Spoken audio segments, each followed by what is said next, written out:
Aujourd'hui, le monde entier est en alerte à cause du virus Corona, découvert il y a quelques jours en Chine. Ce virus qui sème de la terreur et de la peur dans nos cœurs. Cette peur nous a envahis tellement que nous avons commencé à éviter tout contact avec d'autres personnes. Et curieusement, c'est dans ce climat de peur et de terreur, de méfiance, que nous célébrons la fête de la présentation du Seigneur. Cette fête qui est une fête de la rencontre de Dieu avec les hommes.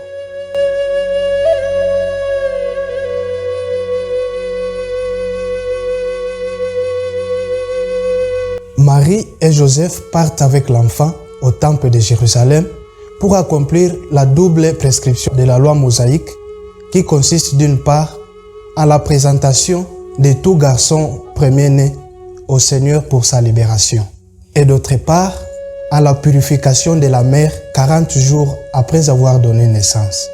Mais au-delà de l'accomplissement de la loi, cette fête nous présente deux réalités intimement liées. La première réalité nous oriente vers la famille. Avant de parler de l'enfant, la présentation du Seigneur nous parle de l'entourage familial dans lequel est né et grandissait Jésus.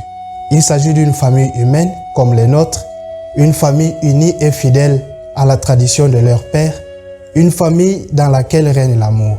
Puisque le meilleur cadeau que les parents peuvent donner à leurs enfants, c'est de s'aimer réellement entre eux.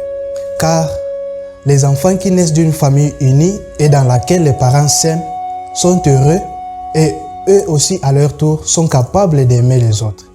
Célébrer la présentation du Seigneur est pour nous une occasion de penser à nos familles, de présenter au Seigneur leurs joies et leurs peines, afin qu'il nous aide à retrouver la joie de vivre en famille et de reconstruire les relations familiales en désaccord. La deuxième réalité nous parle de l'enfant.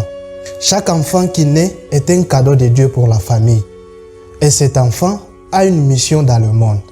La présentation du Seigneur nous présente Jésus comme la consolation d'Israël, notre consolation. Avec lui, nous avons la certitude d'être entre les mains de Dieu. C'est pourquoi Simeon peut s'en aller en paix, parce qu'il a vu et a cru en Jésus comme cette lumière qui vient illuminer tous les hommes. La foi en Jésus devient donc un élément déterminant pour notre salut.